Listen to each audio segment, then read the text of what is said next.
Hello guys, Assalamu alaikum everyone. Welcome to my official channel Akibuddin. So সকাল সকাল আজকে duty of থাকার কারণে আপনাদের মাঝে নিয়ে আসলাম ছোটোখাটো একটা ব্লগ।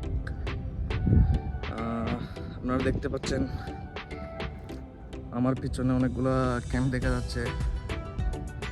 সেম সিটির মতো এটা হচ্ছে একটা রাজিন সিটি, অনেক সুন্দর একটা জায়গা। তো আজকে সকাল সকাল বের হয়েছি, ডিউটি অফ থাকার কারণে একটু জগিং করার জন্য বের হয়েছি। সকাল সকাল একটু ব্যায়াম তো সবারই দরকার, তাই না? তো চলুন আমরা কি করি সেটা দেখা যাক।